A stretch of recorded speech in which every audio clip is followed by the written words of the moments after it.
Žijeme v komerční době, která je založena na tržním systému. Toto se projevuje všude, zdravotnictví nevyjímaje. Je nutno si uvědomit předem jednu věc, že když chce zdravotnictví vydělávat, potřebuje pacienty a zejména nemocné pacienty. Čím víc nemocné, tím lépe. Protože jinak to výdělečné nebude. Tady se doktor Erben zaobírá tím opačným trendem. Aby ti pacienti nebyli, aby byli lidé zdraví. A to je prevence.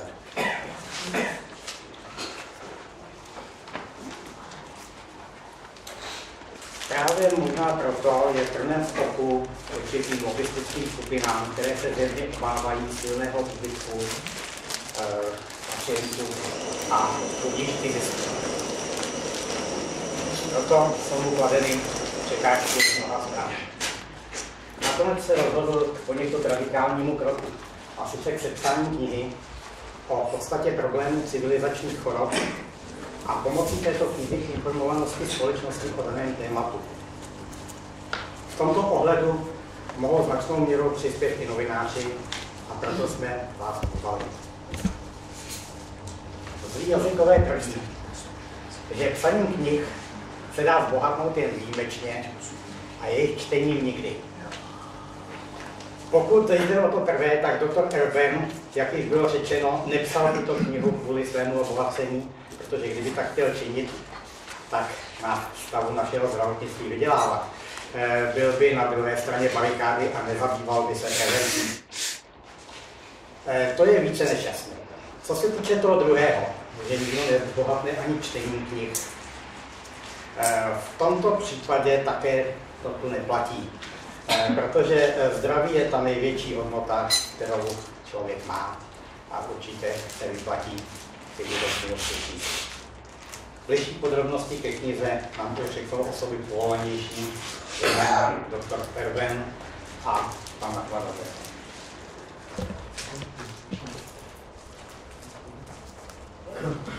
No, tak dobrý den, já jsem už vydali jsme tuto knihu, ona to není první kniha o homocysteinu nebo o principu, který pan doktor Erben už několik let, co já vím, asi 9 nebo 10 let prosazuje a snaží se ho popularizovat. Je to už třetí kniha v pořadí. Ta první byla určena poměrně široké veřejnosti, byla napsána velmi populárně. Ta druhá byla více určena odborné veřejnosti. Tato je významná tím, že tam jsou shrnuté určité zkušenosti, které pan doktor během toho více než 10letého boje s větrnými mlýny, tak jak bylo správně řečeno, nabyl. Já jako vydavatel skutečně jsem v tomto oboru like, takže to je veškeré, co vám k tomu řeknu. Pouze si chci omluvit, že těch knížek tady málo relativně. Podcenili jsme trošku zájem o tuto tiskovou konferenci, to beru na sebe. Knížka má být v distribuci, což je, distribuji Kosmas, distribuční společnost, výhradní distribuci. Měli jsme zájem, aby se hlavně dostal ten náklad mezi lidi, takže jsme si těch knížek na tyto akce, tiskovou konferenci a na zítřejší křest nechali o něco méně. Pokud někdo z vás se k té knížce nedostal, tak vás poprosím, abyste zanechali u dámy u vchodu své nacionále, my vám ji zdarma samozřejmě během několika dnů dodáme na naše náklady, protože předpokládali jsme, že ten počet knížek bude stačit, bohužel tomu tak není. Ale budu rád, když vám budeme moci doplnit zásoby. Jinak předávám slovo panu doktorovi, protože to je téma, které z mého hlediska je vyčerpáno. Já děkuji za oba dva úvody a mezi tím, co jsem poslouchal kolegy, tak jsem si uvědomil, že vám musím říct jednu věc. My jsme začali křest knihy a dnešní tiskovou konferenci plánovat někdy v říjnu. Měla se uskutečnit do konce listopadu, potom začátkem prosince a sešlo se tolik důvodů k odkládání, že to prostě spadlo až na dnešní den. Původní představa byla, že tisková konference bude věnovaná hlavně představení knihy, jejímu obsahu a co by měla dát lékařské veřejnosti i laikům. Dneska jsem v trošku jiné situaci a pokud člověk věří na osudy a osud, tak si myslím, že to oddálení někdo způsobil, protože během té doby toho oddalování a odsouvání do dneška se spaly některé věci, které vlastně náplň dnešní tiskové konference trošku posouvají od čistého představení knihy k rozboru poměrů ve zdravotnictví a hlavně rozboru toho, co vydání knihy a co běh událostí v poslední době, co umožnili a způsobili. Když si přečtete nade mnou ten první slide, tak je to vlastně otázka pro naši dnešní tiskovku, jestli se podaří touhletou událostí nastartovat nové dění v péči o zdraví, které by vedlo posunutí těžiště činnosti zdravotnictví od ryzího léčení civilizačních chorob k jejich prevenci. A ta druhá věc, která je potřebná, je změnit způsob léčení civilizačních chorob od dnešního naprosto převládajícího symptomatického léčení. To znamená, že lékaři předepisují léky, které postihují jednotlivé příznaky chorob, pomáhají je potlačovat. To je důvod, proč u části pacientů jsou oblíbené, ale v podstatě jde o pěstování choroby, protože to léčení nepostihuje příčinu těchto chorob. Ta dnešní tiskovka je obrovská příležitost, málem mě to dělá trošku nervózním, že můžeme vyhlásit, že se zbortily překážky, které až dosud vládly ve zdravotnictví a které bránily tomu, aby se ve zdravotnictví začala využívat prevence nebo primární prevence civilizačních chorob a aby se zkvalitnilo léčení civilizačních chorob tím posunutím od převážně symptomatického léčení k léčení kauzálnímu, to znamená postihování příčiny. Na začátek ještě musím zdůraznit, že bavíme se tady jakoby o zdravotnictví jako celku, ale týká se to výhradně segmentu civilizačních chorob, čili chronicky probíhajících onemocnění, jako je osteoporóza, Alzheimerova choroba, ulcerózní kolitída, Crohnova choroba, vředová choroba žaludku, deprese, různé typy demencí. Tohle všechno patří pod pojem civilizačních chorob a jich se dnešní povídání týká. Naprosto mimo stojí chirurgické obory, veškerá intenzivní péče, gynekologie, porodnictví jsou také z větší části mimo. Pacienti nejsou spokojeni s poskytovanou péčí v tomhletom segmentu. Stěžují si na to, když přicházejí třeba ke mně do poradny, tak část z nich říká, že hledali něco jiného a stěžují si, že až dosud se svou civilizační chorobou byli léčeni způsobem, který nikam nevede. Že jsou léčeni, ale nejsou vyléčeni. Někteří to identifikují tak, že léky, které dostávají, skutečně potlačují jenom příznaky, ale oni, že by chtěli léčit příčinu své choroby. Část pacientů, ta menší, přichází s tím, že důvod jejich nespokojenosti je v tom, že u svých lékařů chtěli, aby jim naplánovali nebo zorganizovali prevenci, aby se vyhnuli infarktu, aby se vyhnuli rakovině. A lékař, že jim v tomhletom nedokázal vyhovět.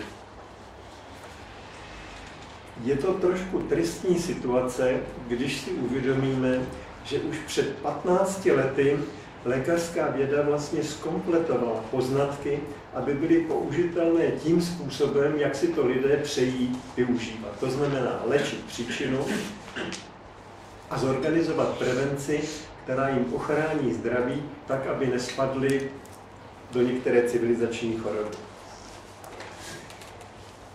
Trošku se pustíme do pitvání toho, proč, když lékařská věda před 15 lety poskytla ty informace a nabídla je k využívání ve zdravotnictví, proč se dodnes ve zdravotnictví nevyužívají. Dostáváme se trošku do ekonomické sféry.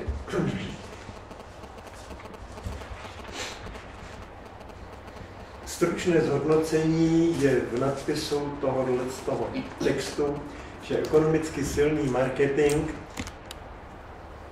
ve prospěch zájmu farmaceutických firm vlastně převálcoval ekonomicky nepodpořené objevy základního výzkumu. Možná, že je potřeba k tomu říct malinko víc. Farmaceutické firmy vyvíjejí léky, které jsou novinkou, využívají se přitom poznatky, které medicína za dlouhou dobu nahromadila.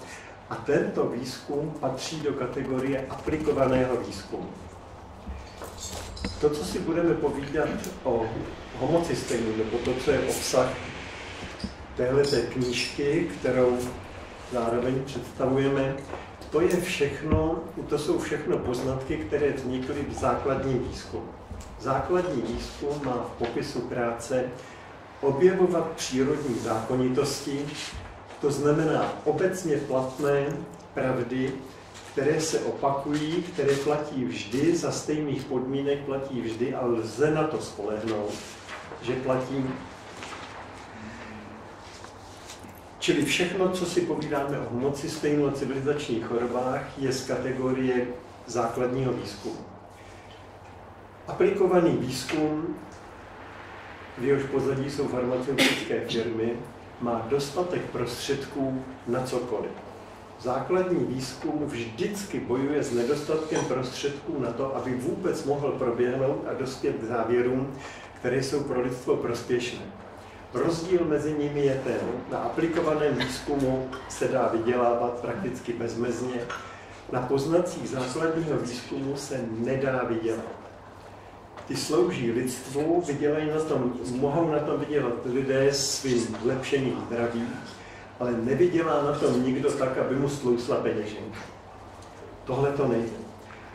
Čili tady vznikl obrovský nepoměr ekonomické síly marketingu farmaceutických firm, které potřebují pacienty, čili potřebují nemocné lidi, protože jenom ti zabezpečují odběr jejich léků, toho, co vyrobí. Základní výzkum ohrožuje tyto zájmy, protože s organizovaným využíváním poznatků, které základní výzkum poskytne, čili zorganizováním prevence, se začne lepšit zdravotní stav lidí, kteří toho budou využívat, čili bude méně pacientů a menší odbyt chemických léků. Tenhle ten základní princip naprosto jasně vedl farmaceutické firmy k zorganizování marketingového tažení, které bylo i podníceno tím, a nevím, jestli si umíte představit, když se někde objeví nějaký náznak novinek v medicíně, že výzkum někam spěje a něco nabídne, tak jsou kolem vždycky špioni farmaceutických firm a snaží se urvat první poznatky, které by byly zužitkovatelné k tomu, aby se zkonstruoval nějaký lék a šel první na trh, nechal se patentovat a šel na trh. A tady špioni přinesli dvě Jobovy zvěsti. První, že na tom nepůjde vydělat, protože jediné, co v této oblasti funguje, jsou vitamíny. A žádné chemické léky, že nemá smysl sem konstruovat, protože prostě do této oblasti nezasahují. A druhá jebová zvěst, že jestli se tomu nechá volný průběh, tak farmaceutické firmy začnou krachovat, protože se začne využitím těch poznatků se začne zlepšovat zdravotní stav velkých populačních skupin a začnou ubývat lidé konzumující léky. Tohle to vedlo k zorganizování marketingu, který na straně farmaceutických firm má jednoduché a řekl bych z jejich pohledu vynikající podmínky.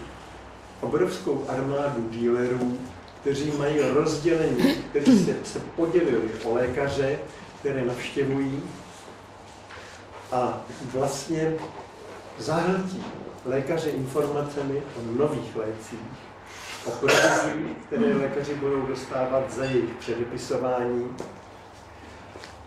A mezi to už není problém zamíchat informace z negativního marketingu, kde ten dealer řekne, no a pane doktore, kdybyste narazil na informace o nějakém homocystejnu, že to k něčemu je, tak už se to dávno rozřešilo, není to vůbec k ničemu, původní předpoklady se nenaplnily a šetřte čas, tohleto vůbec neštudujte. To je zjednodušeně to, co probíhalo ve světě po roce 1962, když se odstartoval v Americe výzkum homocystejnu a potom po roce 90, když začala transformace zdravotnictví, tak se poté zopakovalo u nás. U nás to možná proběhlo o něco hůř než předtím ve světě, protože v Americe a v dalších zemích se farmaceutické firmy učily využívat tenhle marketing a u nás už mohli použít všechno, co bylo vypilované a dovedené do určitého stupně dokonalosti. Proto se úplně podařilo z terminologie péči o zdraví vyeliminovat, vygumovat pojem primární prevence a metody jejího provádění a jakékoliv úvahy o tom, že by se mohla využívat. Dokladem k tomu je ten zákon 372, jeho název je o zdravotnických službách a jejich poskytování. Tento zákon nahradil původní, velice starý zákon z období totality z roku 62, ten zákon 20. A v tomhletom novém zákoně vlastně není nic o zlepšování lidského zdraví, což by základní zákon o poskytování zdravotní péče nějakým způsobem měl reflektovat, respektovat a uvádět, že péčí zdravotnictví nebo náplní činnosti zdravotnictví by mělo být zlepšování zdravotního stavu populace. Zhruba tak byla formulace v tom prvním zákoně. Tady v tomto novém není nic takového. Když ten zákon pečlivě pročítáte z hlediska jeho smyslu, tak dojdete k závěru, že účel tohoto zákona je stanovit pravidla pro podnikání ve zdravotnictví a pacienty ať vezme čer. To je zjednodušená formulace toho, co se z toho dá vyčíst.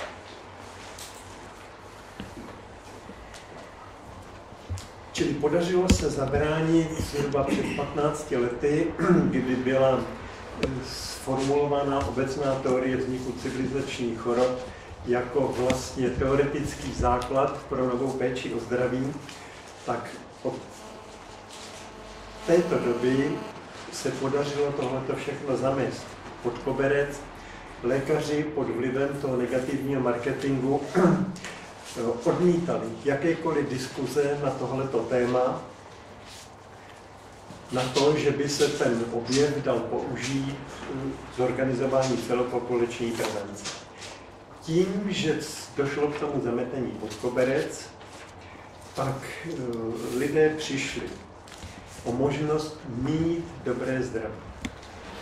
Probíhalo naprosto nerušeně to, co bylo možné pozorovat už od roku 1950, že se zhoršoval zdravotní stav populace a v rozmezí let 50 až 86, čili za 36 let, došlo ke zvýšení úmrtnosti na kardiovaskulární choroby 72%.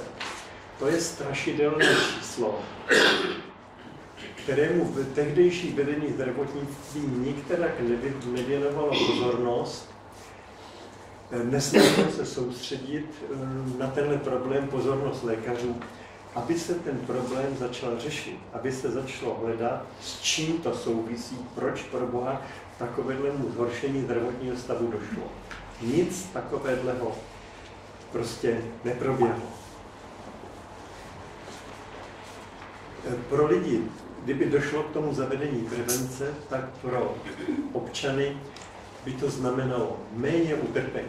Když si představíte revmatická onemocnění, utrpení s bolestmi břicha při rozvinuté Crohnově chorobě, cokoliv z těch onemocnění, utrpení z představy rozvíjející se postupující roztroušené sklerózy, že ten člověk skončí na vozíku jako invalidní. Tomu všemu se prevencí dá zabránit a o tohleto vlastně všechno byla naše veřejnost ochuzena. A ještě byla okradená vlastně o možnost prodloužení věku, protože při lepším zdravotním stavu se člověk automaticky dožívá vyššího věku, ale co je důležité, v dobrém zdravotním stavu. To prodloužení se tipuje, že je minimálně 10 až 15 let. Dneska se soudí, že to spíš je v rozmezí 15 až 20 let. Podstatou toho objevu, který si tady přibližujeme způsobem, co by bylo kdyby, tak podstatou toho objevu je poznání biochemických procesů, které probíhají v lidských buňkách, v podstatě v každé lidské buňce. A je to soubor procesů, na kterých závisí vlastně zdraví a život člověka. Ty procesy jsou podle přírodních zákonů nějakým způsobem nastaveny. A jestliže probíhají bezchybně, tak proto vymyslela paní doktorka Hořejšová, od které mám vyřídit pozdrav z Itálie, odsouvala dovolenou tak dlouho, až už to nemohla dál odsunout, takže se dnešní tiskovky nemohla zúčastnit.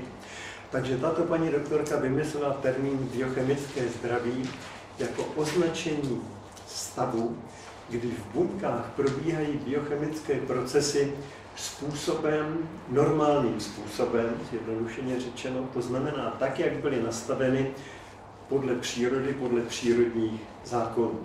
Aby to takhle fungovalo a měl člověk biochemické zdraví, tak jsou k tomu potřeba 3 vitamíny.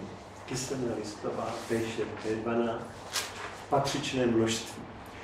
A to, co lékařská věda umí, to, co nám dala k dispozici, měřítko, kolik těch vitamínů kdo potřebuje. Je to jednoduché.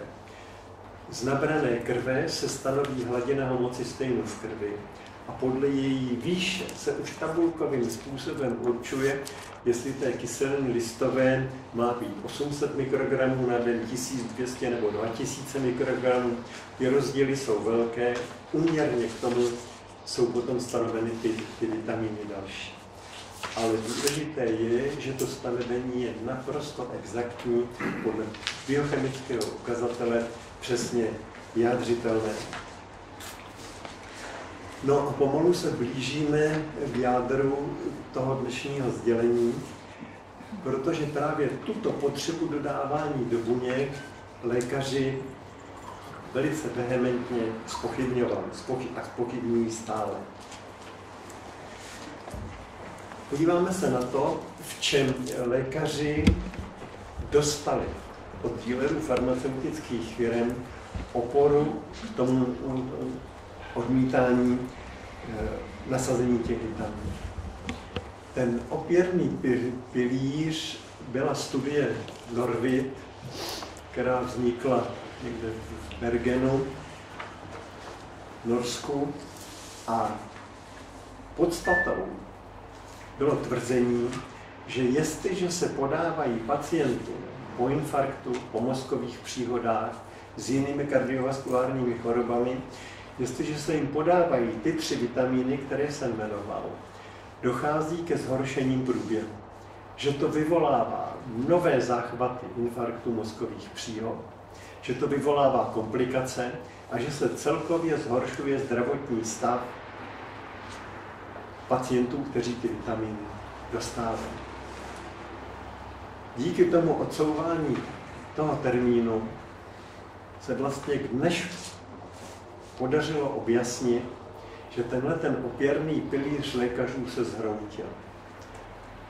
Můžeme se na to dívat tak, že se jakoby se opírali o následu od koštěte, která byla úplně schnilá a rozsypala se na třísky.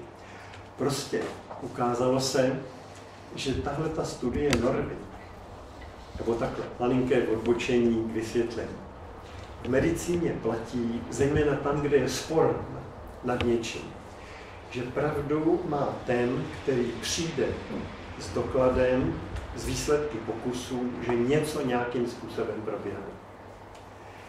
Ale začne to platit až ve chvíli, kdy jiný tým za stejných podmínek zopakuje tento pokus a řekne, ano, je to pravda, za těchto podmínek to proběhlo naprosto stejně, jako to tenhle ten tým popsal. A pokud jde o to tvrzení studie Norvit, to negativní, že ty vitamíny působí škodlivě, tak i to je oblast základního výzkumu a muselo by platit, že když někdo tenhle ten pokus opakuje, musel by být ze stejným výsledkem. A ono se už leta pracuje s podáváním těch vitamínů různým typům pacientů, včetně těch kardiovaskulárních, a nikde nedochází ke zhoršení. Zdravotní stavy těch pacientů se stabilizují, pacienti se cítí dobře, chodí s poděkováním, že se cítí dobře a že se jejich zdravotní stav zlepšuje, a chodí s poděkováním, že nabyli jistotu, že další infarkt nedostanou. Tohle bylo první sdělení jednoho z mých kamarádů, kterého jsem vtáhnul do tohoto léčení, který dostal během necelého půl roku 3 infarkty a lékaři jeho ženu upozorňovali. Paní Go, my nevíme, proč to u vašeho manžela takovýmhle způsobem letí, ale očekáváme to nejhorší, že tomu nedokážeme zabránit. Ona se mi postěžovala, bavili jsme se o tomhletom principu. Ten Milan přijel za mnou do Prahy, stanovili jsme homocystein, dostal vitamíny a od té doby nepřišel další infarkt. Ten Míla s námi, s celou naší partou, začal jezdit na dovolené na hory a chodil po Beskydech, po Jeseníkách. Ne krkolomné výstupy, ale mírnější výstupy absolvoval bez problémů. Je to malíř Polabí, takže chodí malovat a čas od času, když se vidíme, tak říká, tenkrát, když jsem k tobě přišel, tak bych nevěřil, že se dožiju dneška. Takže to je studie Norvit a její tvrzení a to, co studii Norvit poráží z praxe. A je to ještě jedna ostuda lékařů a zdravotnictví. Tu musím jmenovat, tu nemůžu vynechat. Tuhle tu péči začali poskytovat laici na detašovaných pracovištích. Vysvětlení se potom ještě vrátí. A laici, neškolení laici, nelékaři, dosahují stejné výsledky, které potvrzují, že studie Norvit je vylhaná.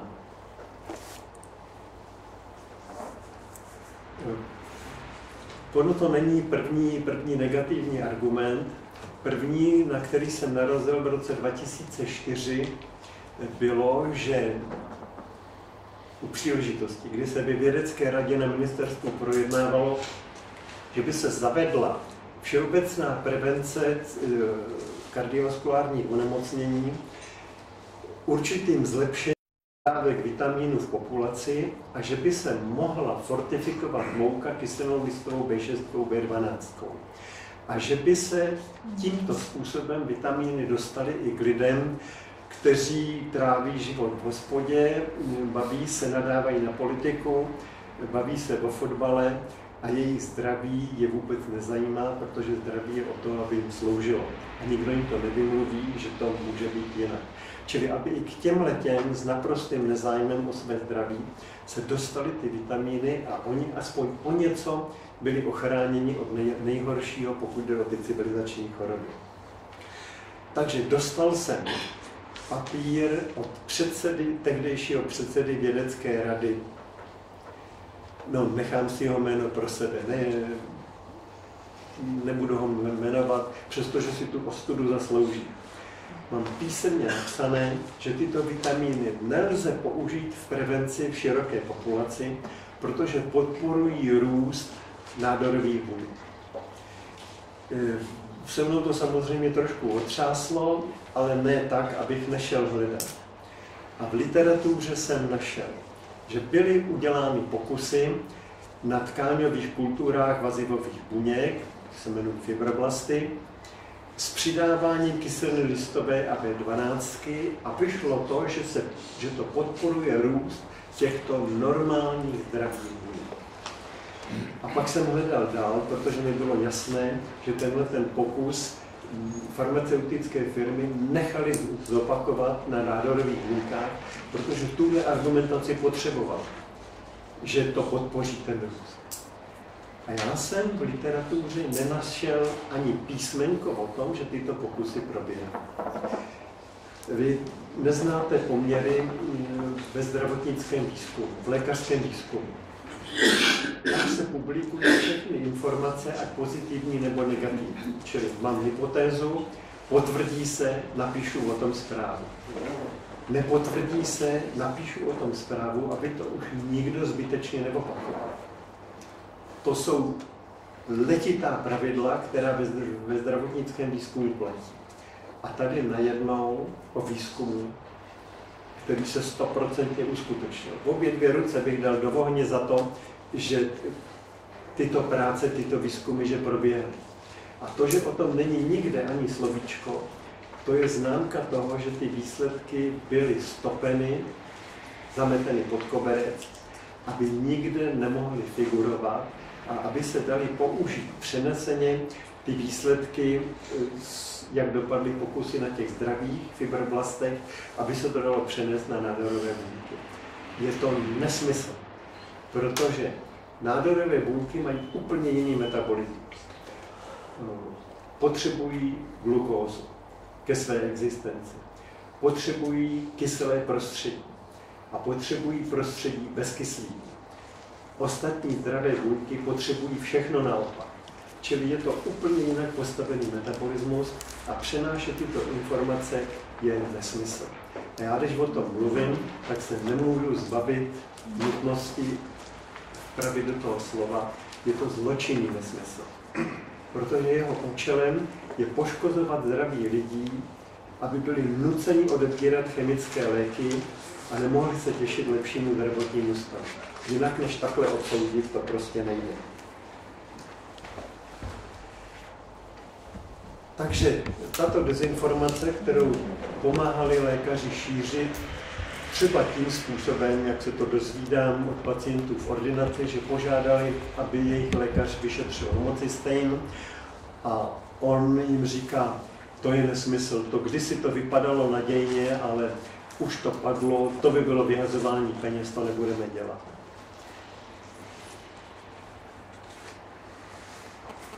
Tímhletím způsobem vlastně lékaři pomáhali zakonzervovat špatný zdravotní stav populace. Ono to vypadá dost zle, ale můžeme přitvrdit. Je tu totiž ještě něco horšího. Jestliže mladý pár se pokouší zplodit dítě ve stavu, kdy mají v krvi vyšší hladinu homocysteinu, tak toxicita toho homocysteinu ovlivňuje formování zárodečných buněk jak toho muže, tak té ženy. A pak se stane, nebo nestane se, že zárodečné buňky splynou, čili vznikají vlastně neplodné páry. Vznikají poruchy fertility. Když nedojde na tuto poruchu a dojde ke splynutí, tak je znásobené riziko, že geny, které jsou vloženy do toho budoucího dítěte, jsou modifikované ve smyslu genových mutací, což je předpoklad pro to, že to dítě bude postiženo nějakou vrozenou vadou anebo poruchou. Patří sem poruchy metabolismu, poruchy imunity, zvýšený sklon k výskytu nádorů, zvýšený výskyt třeba k infarktům v časném věku kolem 30. Tohle všechno jsou geneticky založené předpoklady způsobené tím, že vajíčka a spermie jedinců se vyvíjejí v prostředí s vysokým homocysteinem. To, že tady pro tuto generaci, která má zakládat rodiny, není zorganizovaná prevence těchto poruch, to je vyslovený zločin. Zločin proto, že vlastně ty poruchy geneticky podmíněné u těch jedinců se hromadí. Čili tak, jak postupují generace, se mezi sebou kombinují jedinci s různými genetickými poruchami a přicházejí na svět jedinci, kteří už mají kombinaci těch poruch, nejenom jednu, ale mají kombinaci.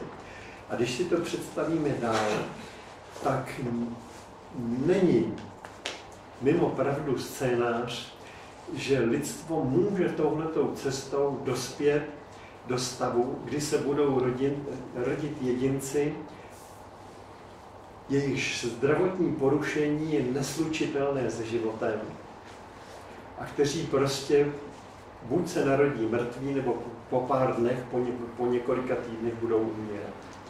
A když tu představu dovedeme dál, tak si lze představit, jak těchto jedinců přibývá a že toto může být konec života na této planetě. Tohle není nikterak nadsazené, není to samozřejmě stav, který by nastal za rok, je to za několik generací, ale jestliže se nevzbouříme dneska proti tomu systému, který v péči o zdraví je, tak tenhle ten scénář se bude naplňovat.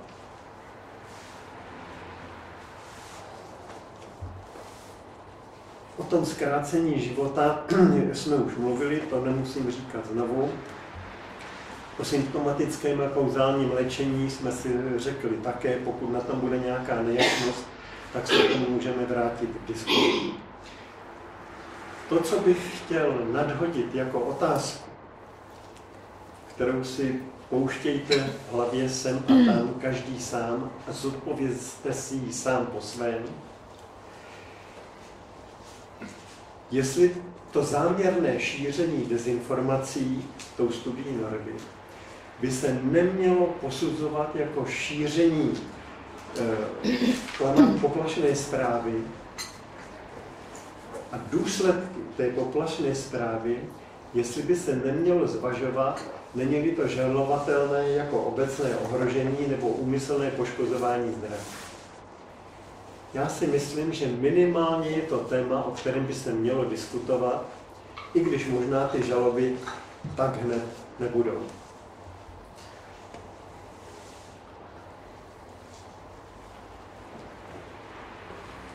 Jdeme dál. Tohleto zjištění, že lékaři vlastně byli obětí dezinformace, je asi krajně nepříjemné a myslím si, že pokud by lékaři mohli zabránit tomu, co toto zveřejnění může udělat, že by to v první chvíli velice ochotně udělali.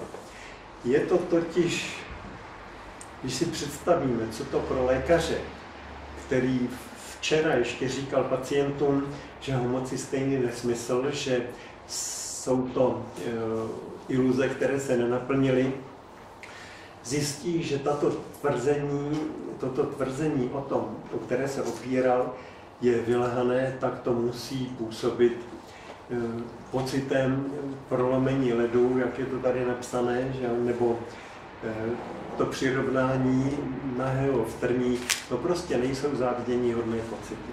Já bych se tady u toho chtěl přimluvit za lékaře, abychom je neudržovali uměle v tomhletom stavu, že co jste si nadrobili, to si hezky teďka vylizujte. Myslím si, že ten stav je potřeba co možná rychle překonat a že to překonání, cesta k tomu překonání může vést vlastně přes pozitiva, které tohleto přinese. Lékaři netuší, že zavedení primární prevence civilizačních chorob, co to všechno přinese a jaké pozitivní dopady to bude mít vlastně na jejich postavení. Zavedení primární prevence znamená postupné posunutí těžiště činnosti od dnešního léčení chorob k prevenci. To znamená, že účinnost té prevence je nesmírně rychlá.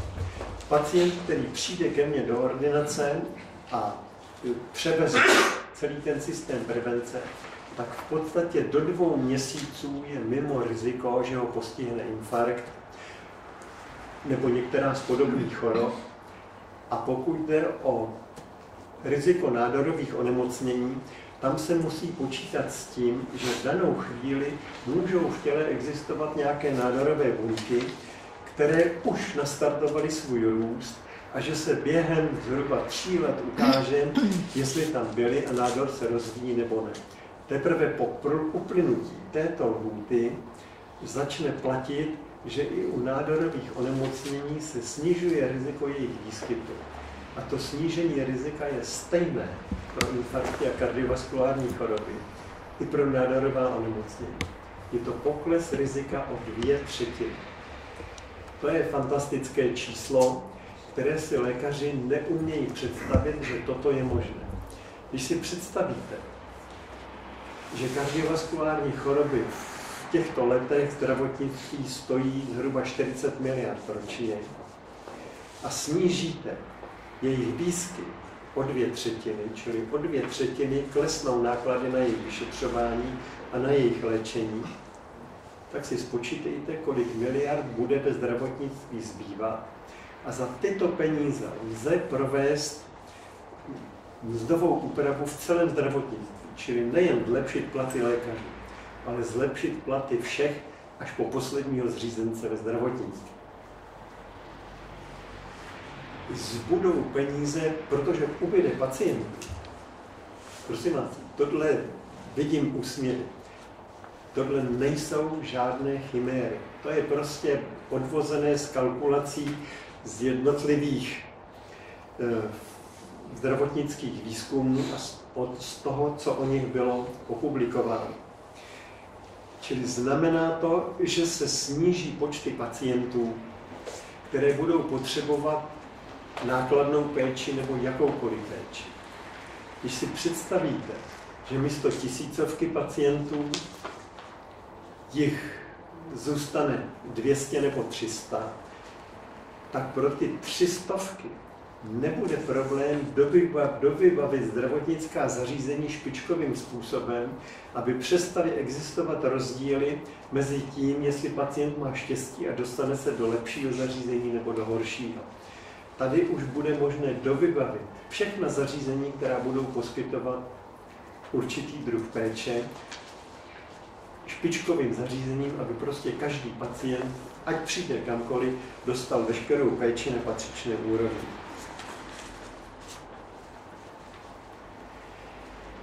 Pro lékaře je tady ale ještě jedna věc, z jejich pohledu určitě negativní, a to bude situace, kdy si pacienti uvědomí, že prevence civilizačních chorob a jejich kauzální léčení jsou medicínské poznatky, které by lékaři měli znát a měli by je využívat.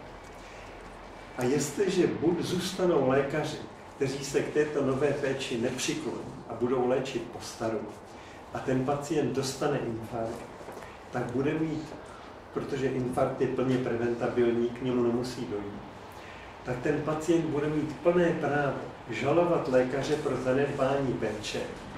A toho lékaře nikdo nebude exkulpovat. Ten nemá šanci se obhájit třeba tím, že nevěděl, že něco takového je možné, protože v medicínském právu je jasné ustanovení. Není důležité, že pacient nevěděl, důležité je, že vědět mohl. Tečka. Tím je dané tohleto. Já jsem na první případ narazil při přešetřování prosvaz pacientů, kdy došlo k úmrtí pacientky z Hradce Králové, které dělaly náhradu obou kolenních kloubů. A ta pacientka skončila ve Vrchlabské nemocnici umírající po tromboze a embolii. Homocystein se zvyšuje, hladina homocysteinu se zvyšuje narkózou a zvyšuje se po kortikoidech. Tohle u té pacientky se nasadilo, takže zákonitě prostě došlo ke zvýšení krevní srážlivosti a těmto problémům. Prevence je v tom, že pacient, který má podstoupit takovou operaci, musí projít vyšetřením, stanovením hladiny homocysteinu a je-li vyšší, musí se tato hladina preventivně snížit, aby vznikla rezerva. Jestliže bude narkóza, tak to jedno zvýšení a bude-li v dalším léčení potřeba nasadit kortikoidy nebo jiné léky, které do metabolismu homocysteinu zasahují, takže zvýší jeho hladinu, tak aby tam byla dostatečná rezerva, aby nedošlo k tomuto stavu. Čili v tehdejším posouzení jasné zavinění zdravotnického zařízení, které nevědělo, že tuto prevenci u té pacientky může udělat.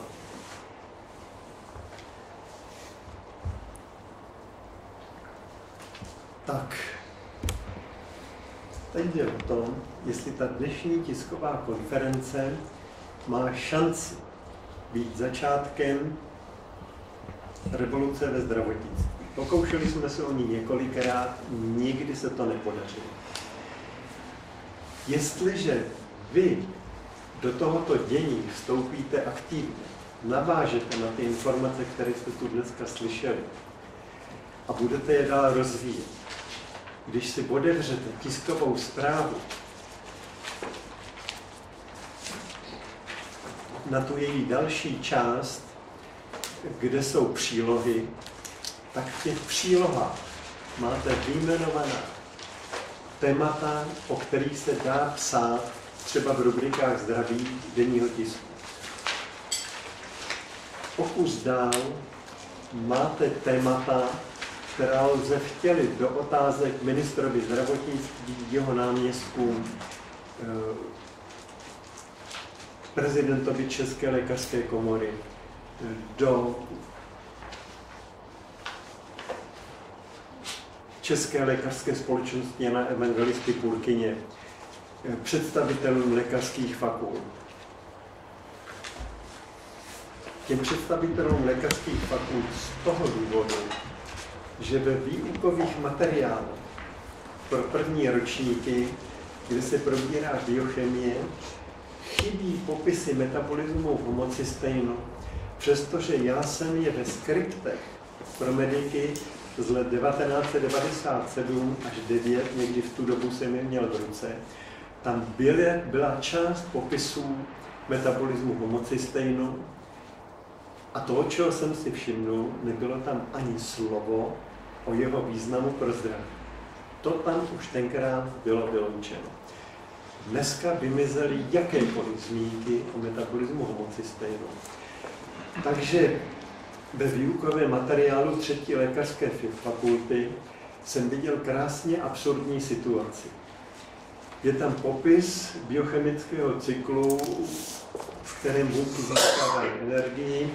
Pokud jste na tohle někdy narazili, je to přeměna látek adenozin trifosfát, adenozin difosfát a zpátky.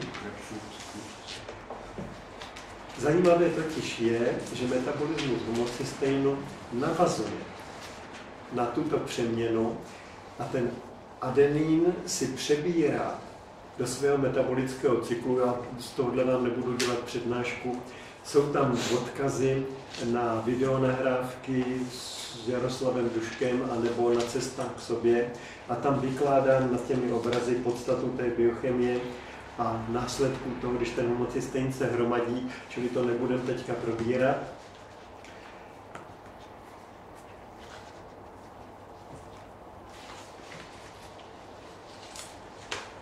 teď jsem se zase, kde jsem skončil předtím. Pomůžete mi někdo? Prosím? Lékařská fakulta, nějaká absurdní. Jo, té lékařské fakulty, výborně, děkuji. Takže ten biochemický cyklus, kde jsem vám říkal, kde ho najdete, kde se popisuje, tak si bere adenin, který je nezbytný k tomu, aby ten cyklus homocysteinu fungoval. A na konci toho cyklu vypadává řada látek a jedna z těch látek je pyruvát. A tuhletu látku má jako vstupní materiál cyklus, který se jmenuje po doktoru Krebsovi, který za to dostal Nobelovu cenu. Jinak se to jmenuje cyklus kyseliny citronové. Takže ten homocysteinový cyklus dělá propojení mezi těmito dvěmi enormně důležitými částmi buněčné biochemie. A tady je místo toho bílý flek na mapě. Já si myslím, že už je to dost důvodů pro to začít psát konspirační teorii a hledat, kdo za tohleto všechno může.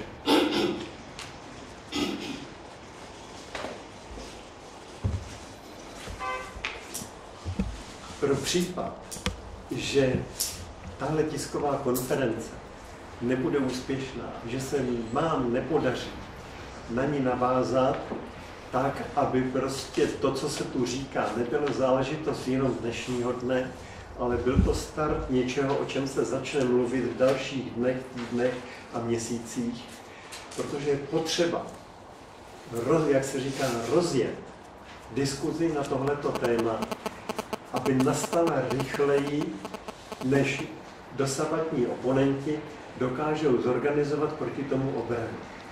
Teď je to moment překvapení. Jestliže se využije momentu překvapení, je šance.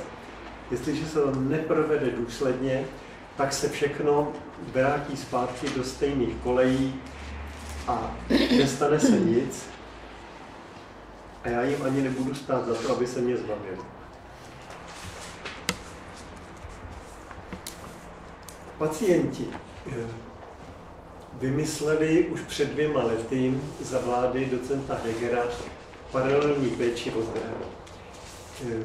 Byl to jejich návrh, nebo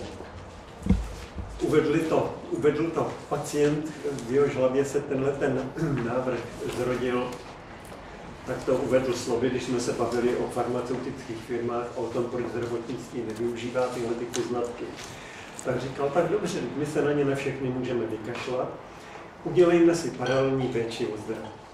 Tak jsem ho nechal, aby rozvinul tuhletu myšlenku a v podstatě šlo o to, že to, co je v té knize, to, co je na webových stránkách na mé jméno, to jsou vlastně informace stažené ze světového výzkumu.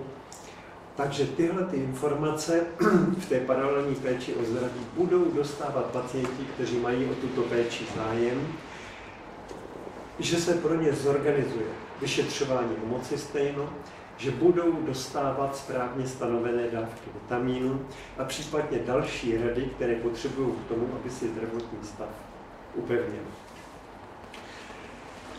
Tohle to začalo to fungovat dobře, k dnešku máme v Čechách na Moravě přes 60 vyškolených poradců a 8 dalších na Slovensku. Takže pracujeme mezinárodně. A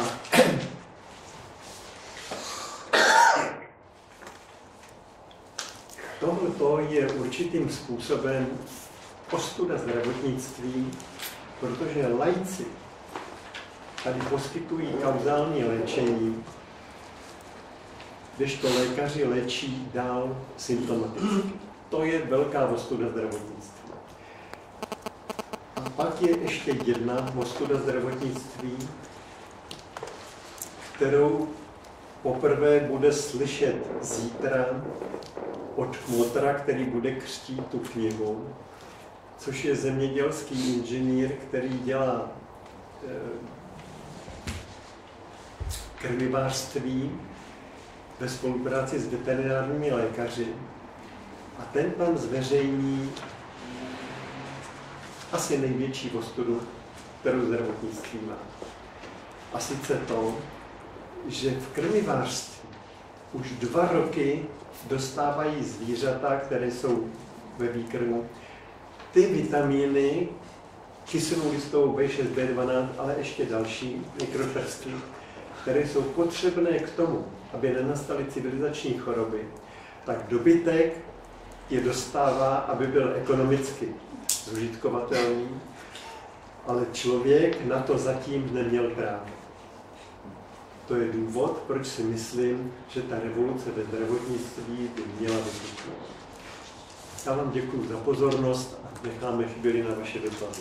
Omlouvám se, že to bylo delší, ale to je tak obsáhlý téma, že i když jsem se snažil, aby to nebyla přednáška a bylo to rozkouskované do hlavních poznatků, tak to stejně vydalo skoro hodinu. Pane doktore, když budeme chodit na preventivní prohlídku ke svému praktickému lékaři, já zažádám o to, aby mi byla odebrána krev na homocystein. Kolik zaplatím. A jestli mi to vůbec ten praktik, když to takhle řeknu, budu zítra, udělá vůbec. Vy můžete dosáhnout toho, že ten praktický lékař vám to napíše na účet zdravotního pojištění. Tím nic neporuší. To je naprosto legální. Když se bude obávat, tak řekne, no když si to zaplatíte, tak vám to doporučím. A tam ty ceny jsou kolem 500–600. Jenom za tu biochemii. A laboratoř všichni jako to myslím za tu biochemii, čili za tu laboratoř od nabrání krve a po dodání výsledku. No tak to jde na co sladky dane. No, u nás je to o něco dražší, že u nás v RMA centru to stojí těch 13 000. Mě jde o ty praktiky běžné. Tam by se to mělo časem dostat. V té tiskové zprávě k tomu ponoukání, co můžete napsat, tam je i adresa VZP a do nich je potřeba se strefit, že vyhazují peníze zdravotního pojištění za úhradu nekauzálního léčení, když by mohli přeorientovat ty platby na to, aby platili za skutečnou kvalitu péče, to znamená za postihování příčiny chorob. Vy jste říkal, že u vás je to obrovské peníze. Jestli se mluví o tom, že mají paláce, teď, tak nevím, jak by se nazvalo to, co by stavěli okolo. Promiňte, já mám technickou otázku, jenom jste říkal, že u vás je to dražší. Proč? To vyšetření. Je dražší z toho důvodu. Je to skoro dvojnásobek, proto mě už je 18 pryč. Jsem pohodlný člověk, přiznám, že do určitý míry líne. Čili já to mám zařízené tak, nebo pacient platí za to, že já mám pohodlí. Čili já přijdu do práce odtud v 1 hodinu nebo v půl druhý, dostanu plachtu se seznamem pacientů, kteří ten den budou mít ordinaci a jsou u nich napsané výsledky toho homocysteinu. Když jsem začínal, tak jsem nabíral ty krve, odstřeďoval je, analyzoval v jednorázovém analyzátoru, čili tamto ti pacienti měli levnější, výrazně levnější. Tenkrát to stálo necelých 500, myslím, když jsme začínali. Takže dneska pacienti platí za to poplatek. Teď je tam ještě jedna věc. To léčení těch civilizačních chorob, když to budete chtít někde od lékařů, kteří stanoví ten homocystein, tak pacientovi neřeknou ani dávky vitamínu, které by měl mít. Ty musí dostat. Ale protože ten homocystein způsobil nějaké škody v organismu a ty škody nejsou dneska už odstranitelné vlastními silami lidského těla a nastupuje tam vlastně léčení jakoby po druhé koleji. To už není běžnou součástí téhleté náplně, ale představuje to know-how, které lékaři neumí.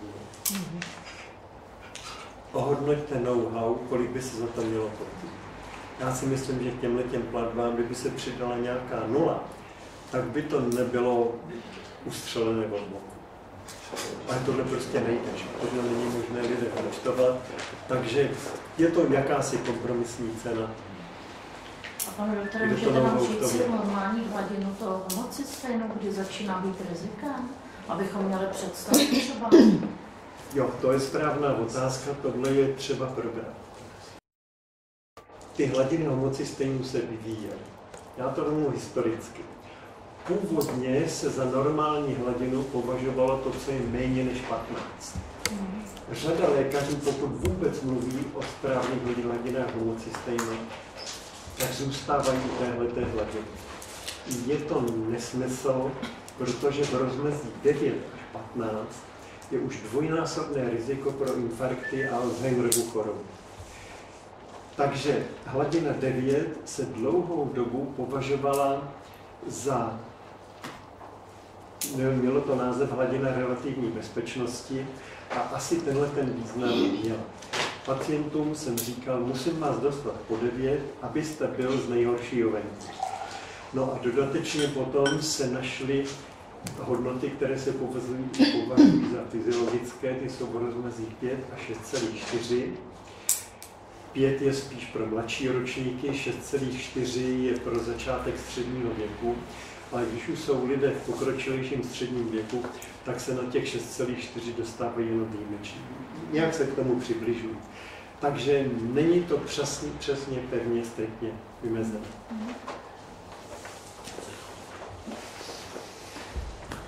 Tak vy byste blíž, takže začneme u vás. Já bych odpověděla kolegyni případ z praxe, nevím, jestli to mám hodnotit jako vývoj, protože moje paní doktorka, která byla dřív konzervativní, tak teď usoudila, když jsem jí požádala homocystein, že ano, že mám pravdu. Napsala mi ho dvakrát mi ho v laboratoři odebrali do zvláštní zkumavky a vždy se to ztratilo. Takže se domnívám, že v tomhle případě jako paní doktorka jakž takž něco není zlá, ale nevím dost dobře, asi si budu stěžovat u ředitele nemocnice, jak to z nich vydolovat. A pak to jako praktická věc, co se děje. A pak jsem se chtěla zeptat, jestli paralelní péče o zdraví, když se do toho zapojíme, tak kolik to přijde, já nevím, za rok, nebo jak jsou velké finanční náklady, když zjištění stojí asi 1300 Kč, pak jsou nějak ty vitamíny, vaše konzultace, prostě kolik to stojí člověka, který, dejme tomu, je zapojeným sice do pracovního procesu, ale v plném invalidním důchodu. Paralelní péči o zdraví nejsou stanovené ceny. Tam pracovníci, kteří zakládají ta detašovaná pracoviště, tak dostanou orientační údaj pro dohodu z laboratoří, aby věděli, co od ní můžou čekat. Ty ceny se pohybují kolem 500 za to stanovení homocystejnu. A ještě by měli mít nějakou odměnu za tu organizační práci, za konzultační činnost. Doporučení je, že by to mělo být kolem 200, ale je to doporučení. Co si stanoví, to si stanoví. U těch detašovaných pracovišť je jedna důležitá věc. Lékaři to napadají, jak můžou laici rozhodovat o zdraví a něco k tomu radit, když ani já k tomu pořádně nevím hlavu a patu, abych tohleto mohl dělat. Tady je důležitá jedna věc. Praktický lékař v ordinaci, kam přijde pacient se zdravotními problémy, které zatím nemají diagnózu, nejsou identifikované, ten lékař je postaven před to tu diagnózu stanovit. Čili musí najít příčinu poruchy zdravotního stavu, ale pak musí nějakým způsobem kvantifikovat velikost toho porušení, protože úměrně k tomu on předepisuje léky. Na těch detašovaných pracovištích jde o úplně něco jiného. Tady se léčí příčina vzniku choroby. A ta příčina je vždycky stejná. A nezáleží na tom, jestli choroba je takhle veliká, anebo takhle veliká. Je to vždycky stejné. To je právě ta paráda, která umožňuje to zapojení laiků do úspěšné zapojení laiků do téhleté činnosti. Kde ty detašované pracoviště najdeme? Je nějaký seznam? Seznam aktuálních detašovaných pracovišť je na videotelevizi Cesty k sobě, kde jsou ty videonahrávky a tam je moje vizitka. Čili tam je aktuální seznam detašovaných pracovišť platný pro ten měsíc. Jinak seznam mám v papírové nebo elektronické podobě doma a v případě potřeby k tomu poskytnu konzultace, kde jinde jsou detašovaná pracoviště než na té vizitce. No, tohle je možné. No ale začít práci toho detašovaného pracoviště je první. Napsat mi souhlas s podmínkami té spolupráce, ty nejsou úplně jednoduché. Ty zájemcům rozesílám a od nich na základě prostudování té dvoustrankového materiálu se teprve dohodneme, že ano, proškolení udělám. Proškolení zabere 6 hodin, čili jsou na to vyhrazené soboty. Děláme to v sobotu a no také to je někdy delší. Měl jsem jednoho pana inženýra z Popradu, s tím jsme začali v 11 hodin a loučili jsme se v 7:30 večer.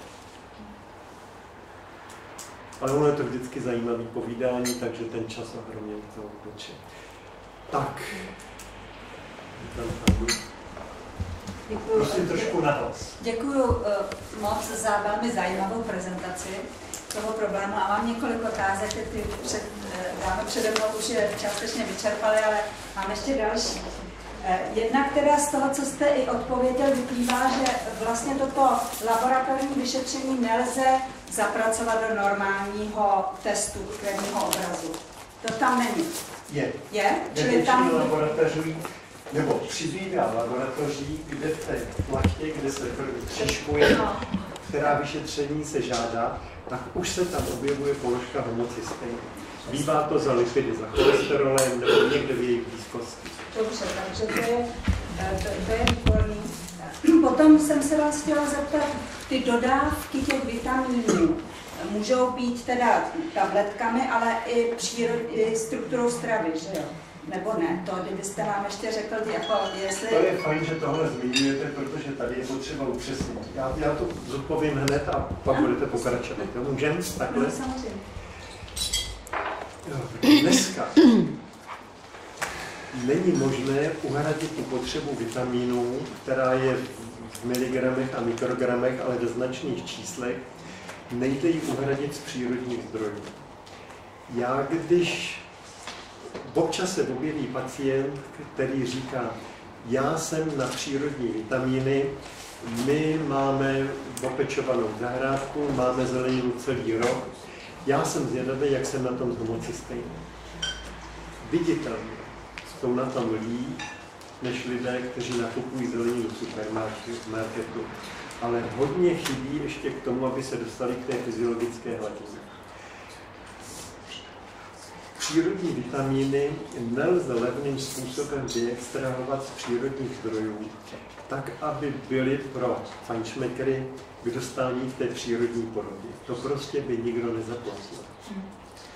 Já nemám farmaceutické chemiky rád, to už jste vycítili, ale uznávám je v jedné věci, že když dělali analýzy vitaminů, odvedli perfektní práci, naprosto přesně je popsali a naprosto přesně dokázali napodobit v syntéze.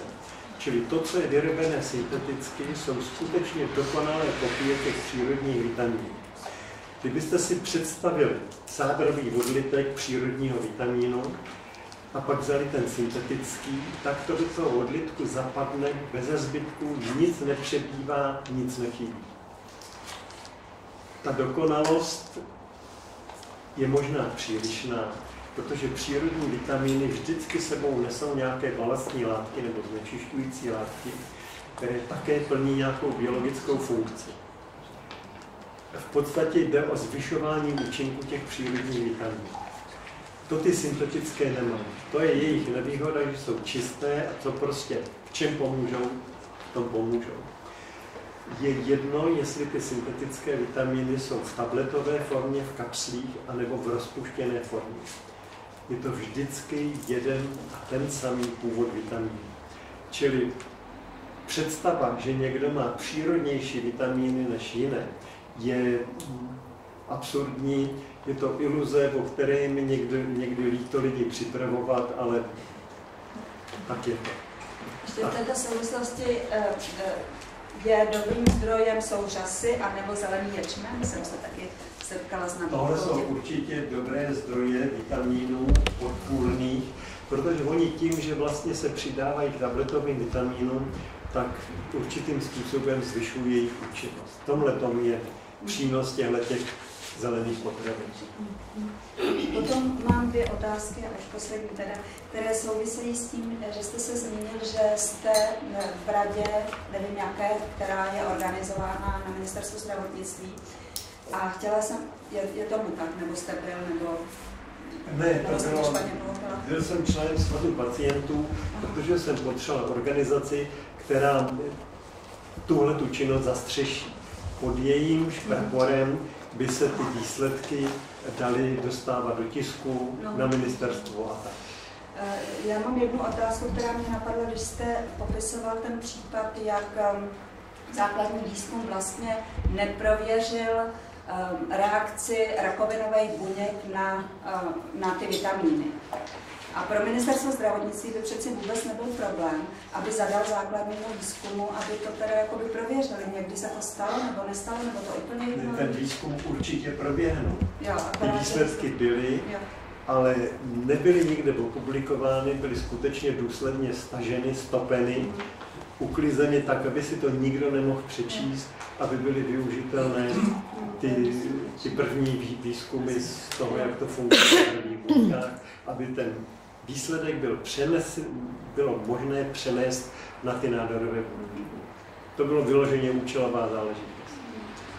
A já si myslím, že i prostě vlastně Ministerstvo zdravotnictví by se vůbec nestará o tom, o jaksi výchovu a osvětu a vzdělávání ke zdravému životnímu stylu.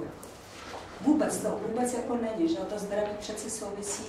Oni se starají o peníze, aby se hnali, i když to taky jako nedělají dobře, že jo, ale vlastně ani děti nejsou vedení k tomu, 50% populace je obézních a tak dále.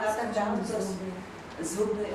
No, ale chci říct, že teda to je prostě základní odpovědnost toho Ministerstva zdravotnictví, oni to vůbec jako nedělají. Říká vám něco jméno Marek Schneider? Z období ministra Julínka. Ten tam zavedl ten pořádek, že z ministerstvo nebude jednat o objevu příčiny civilizačních chorob, o homocystejnu, prevenci těch nemocí. Dosadil na místo vedoucího kanceláře svého člověka, který tam přetrvával za ministra Hegera, a přes něj nebylo možné prorazit. Ale i ministr Heger byl v tomhletom bligu. Dobře, já děkuji za tohle, ale ještě jednu teda věc. Jiná evropská země, západoevropské země, zabývají se tím, nebo jak to je na západě?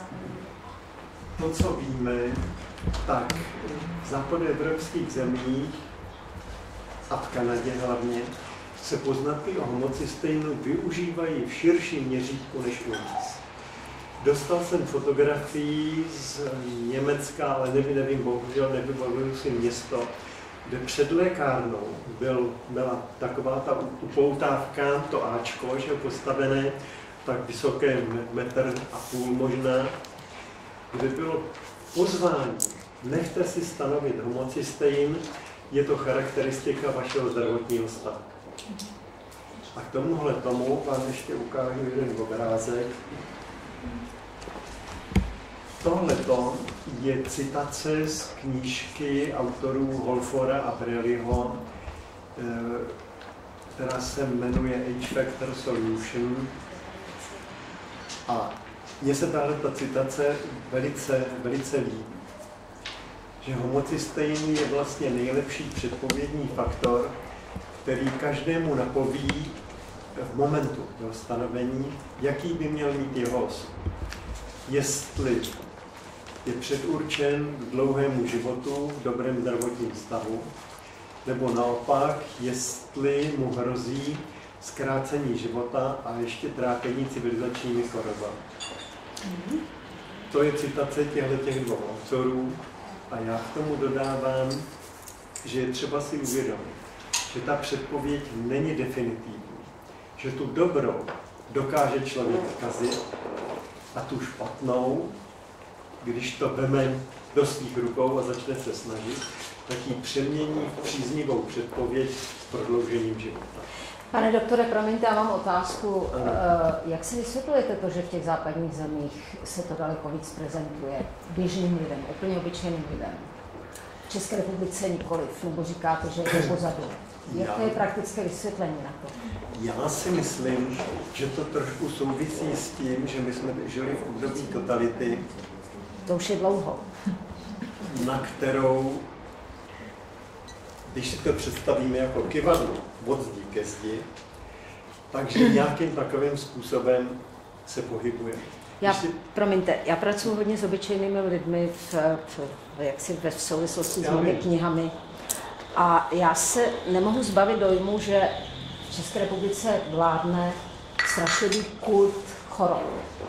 Ti obyčejní lidé si prostě v těch chorobách libují a já na těch konzultacích, kterých mám mimo jiné velmi, velmi málo, že lidé přijdou na osobní konzultaci, opravdu vládne taková věc, že oni si sednou a pasivně řeknou, dělejte se mnou něco. Nemáte pocit, že... Co vám připomíná? My jsme tuhletu činnost začínali jako kurzy prevence kardiovaskulárních onemocnění, byly to týdenní pobyty ve splavech. A nevím už na kolikátý běh, tam přišla paní, ona nebyla drobeček, ona měla možná 190, ale určitě přes 130 kg živý váhy. Trošku dejchavičná, takže tam k nám přišla, my jsme tam byli s tím spolupracovníkem, který organizoval tělovýchovní aktivity. S hrozným zafuněním tam zapadla do volného křesla a pak říkala, tak pánové, tady mě máte a teď ukažte, co umíte. Přesně tak, no, já mám podobné zkušenosti. Ale byla nakonec bezvadná, protože tohleto velice rychle si sama vyhnala z hlavy, když zjistila, o co jde. Ona byla ten, kdo se nakonec ujala iniciativy napsat hodnocení celého kurzu. A v životě jsem nečetl na svou činnost lepší hodnocení, než ona napsala tenkrát. Až se mi zdálo, že to trošku přikrášilo. Já jsem v tom trošku skeptická, protože já třeba nemám auto, takže jezdím hodně MHD. A velmi často jsem svědkem dialogu až takových jako zamilovaných o tom, co všechno těm lidem je, co všechno prožívají u těch lékařů, jak musí chodit do té nemocnice. A ta prevence typu, že já třeba chodím na preventivní prohlídky každý rok, to je prostě taková samozřejmost. A můžu vám říct, že je na to pohlíženo, je to respektováno, ale je na to pohlíženo tak jako zvláštně, proč vlastně chodím k lékaři, když mi nic není. A já nevím, jakým způsobem vysvětlit lidem, že vlastně ta prevence by neměla nastat, až už vám něco je. Ale vlastně, že smyslem té prevence je to, aby vám nic nebylo. Nemyslím vám, myslím. Já tomu, co jste říkala, něco... O tom přemýšlím celou tu dobu, co vás poslouchám. Jak to udělat, aby lidé tuhletu věc pochopili, protože mě si to zatím nepodařilo. Tomu jenom něco doplnit. Tam to nepotřebuje modifikovat. Samozřejmě je představa, jak poznatky o homocysteinu a tu osvětu k tomu, jak ji využít. Představa je, že jedinec po dosažení věku 18 let by měl poprvé podstoupit vyšetření homocysteinu a od té doby by v tom měl být už trvalé. Jedinci, kteří mají zdravotní poruchy už před tímto věkem, tak samozřejmě by nastoupili, ale ne jako na primární prevenci, ale na to léčení. A tam děláme to tak, že u dětí, pokud možno nebereme krve, jsou mladší než 7 let, tak jenom dostávají vitamíny, aby se to nějak srovnalo a zlepšil se jejich zdravotní stav. A teprve, když přejdou do školního věku a ve druhé, třetí třídě, tak ty krve bereme. Čili představa je při dosažení plnoletosti, že by se mělo začít s tou prevencí. Rozumím. Předpoklad je, že školství bude spolupracovat se zdravotnictvím a že v tom školním věku před dospíváním se budou jedinci, kteří se chystají párovat, dozvídat, jakým způsobem dosáhnout toho, aby měli zdravé podmínky. Tam to je jedna z hlavních částí té prevence. No a to ostatní pak záleží na tom, dělají se přednášky, píšeme teda do všech možných časopisů. to je způsob. Jde o tom, do jaké míry vám se podaří tohleto podpořit, aby se o tom psalo víc. Pane doktore, ještě jednu drobnost. Já bych to vzala přes autority. Akademie věd, pan docent Holý, to bylo prostě neuvěřitelné, co dokázal. Udělat velkou vědeckou studii, dát to opravdu některým těm odborníkům a tady už by bylo taky docela jasno. Já jsem se pokusil přes Českou lékařskou společnost, přes Purkyňovku, dostat do praktického lékaře informační článek pro praktické lékaře, co to je homocystein a jak se to v jejich ordinacích dá využít. Tam je vědecká rada, její předseda říkal, to odmítnul a říkal, je nám líto. Lékaři ještě nedospěli ke konsenzu, že homocystein má takový význam, aby to bylo možné opublikovat v našem časopise. To jsou minulé problémy. Přece, pane doktore, všichni si platíme veřejnoprávní média. Tohle je přesně téma, který by mělo být určený široké veřejnosti a mělo by to být vyloženě přesně způsobem, jaký jste tady teďka popsal. To znamená, měli byste mít prostor dostatečný k tomu, abyste mohl národu, nikoli odborníkům nebo prostě nějakým konkurenčním snahám, vysvětlit záležitosti, které se týkají skutečné prevence, která má pozitivní výsledky. Zkoušel jste někdy využít veřejnoprávní televize nebo rádia? A dopadl jste jak? Udělal jsem si představu, že existuje něco jako autocenzura, která brání redaktorům, aby tohleto pustili na stránky denního tisku, do televize, do zpravodajství a tak. Proto byla snaha dnešní tiskovku udělat buď a nebo. Buď se podaří něco nastartovat, anebo to budou jako v minulosti vlastně jenom plátnutí do vody, která se rozčeří, pak se zavře hladina a bude všechno jako dřív. Já k tomu řeknu jen humorný příklad z praxe. Já zastupuji Svítání a asi před 3 lety byla uspořádána tisková konference, která potopila jednu naší knihu. Ta kniha mi přijde, že není tak podstatná jako to, co říká pan doktor. Pak jsem se obracela na tisk, konkrétně na mnoho, konkrétně na Právo. Bylo mi řečeno, že mě uvolní místo, když 3 lékaři z Fóra zdravé výživy, 2 z toho byli na té přednášce, která byla proti nám, to odschválej a povolej mi to. Takže to je jakoby paradoxní, aby mi to povolil někdo, kdo si dal tu práci uspořádat tiskovku proti tomu. Jako to je přesně, co říká pan doktor, autocenzura. Já jsem si tenkrát připadala jak v době inkvizice. Což je velmi smutný příběh. Je to velmi smutný. To je glosa, která sem nepatří možná. My jsme kdysi založili asociaci koncesionářů veřejnoprávních médií a přestože jsme získali poměrně slušný finanční základ, přestože jsme byli všude evidovaní, tak s námi během 3 let zametli způsobem, který odpovídá tomu popisu, který přesně říkáte. Ale určitě by stálo za to nějakou iniciativu vyvinout k tomu, aby přinejmenším do některého pořadu se ta vaše teorie, která je ověřená v praxi, mohla aspoň s tím seznámit veřejnost, která si myslím, že tuhle informaci potřebuje. Určitě. Já tohleto beru v plném rozsahu, jak jste tohleto řekl, ale tady je potřeba jedna věc. Využít všech konexí, všech známostí do těch větších médií, ať jde o deníky, televizi nebo rozhlas, se tam do toho dostat. Jenže v těch větších je právě ta autocenzura největší. No je. Já jsem třeba velice dobře spolupracoval v Brně s paní redaktorkou Mandrovou v brněnském rozhlase. Měli jsme 2 vystoupení, pak jsme domluvili s velkým ohlasem, pak jsme domluvili 3.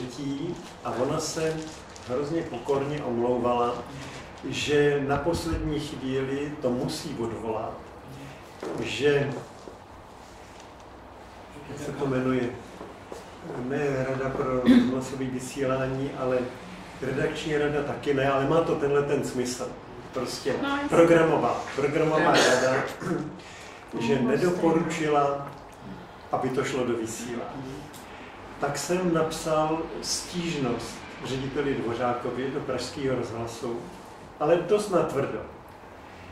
Odpověděl mi, že to nechá přešetřit a nepřišla odpověď. Napsal jsem urgenci, zase nepřišla a ta urgence už byla napsaná tak, že buď to prorazí, anebo budu počítat s tím, že patří na druhý břeh do nepřátelského tábora. Nepřišla odpověď. Já mám otázku, takovou naivní.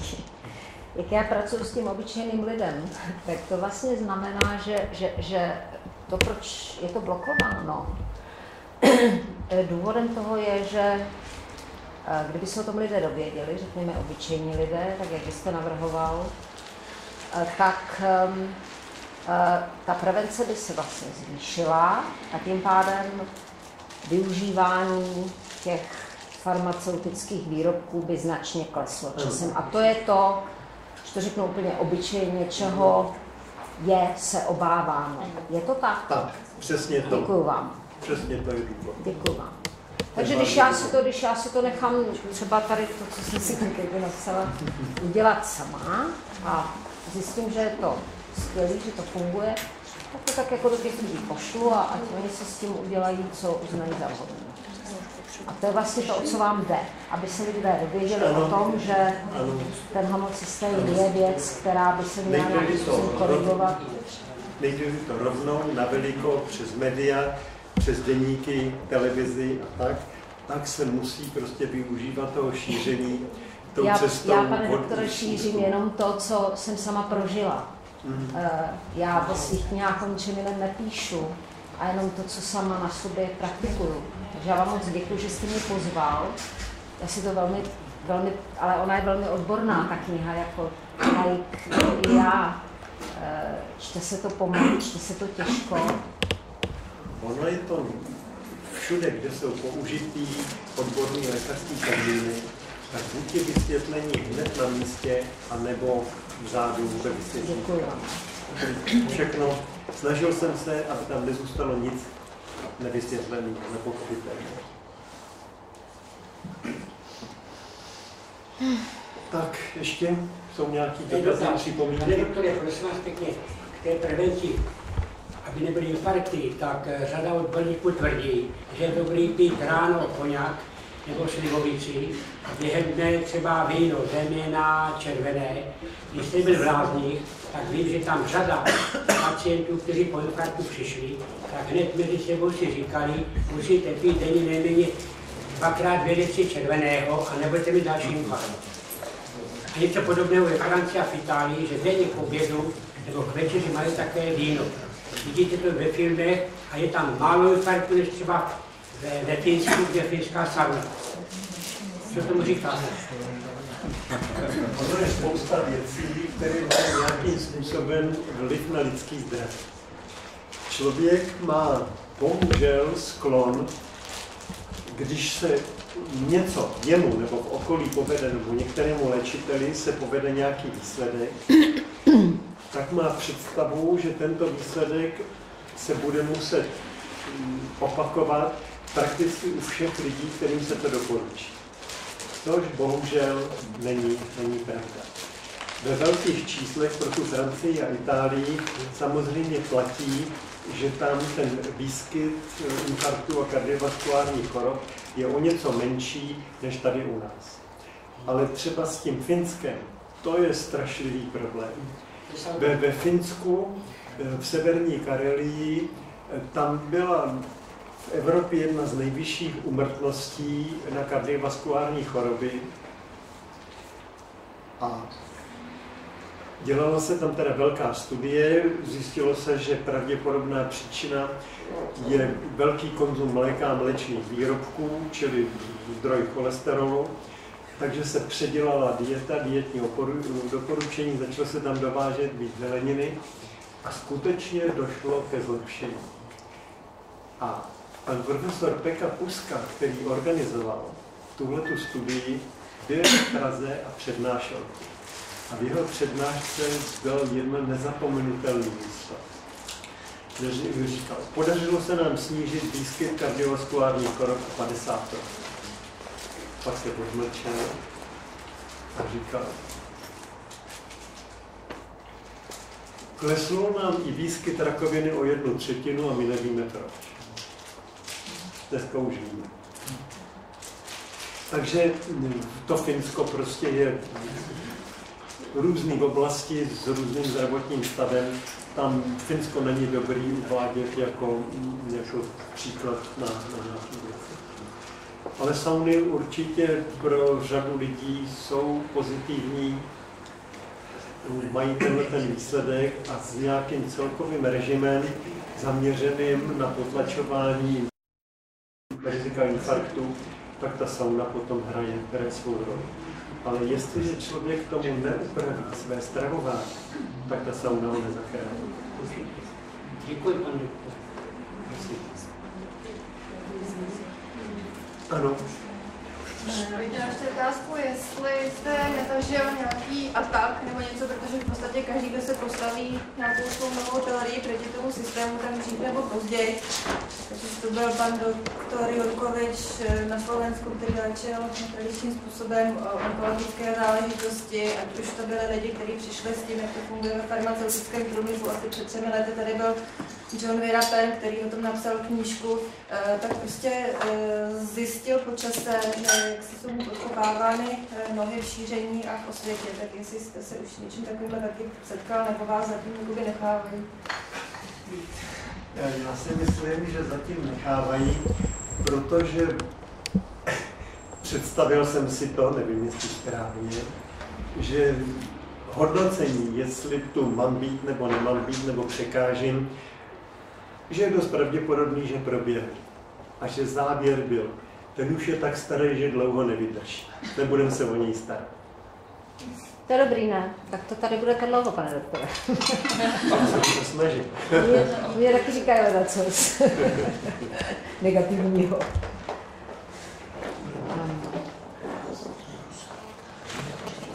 Jsou ještě nějaké dotazy?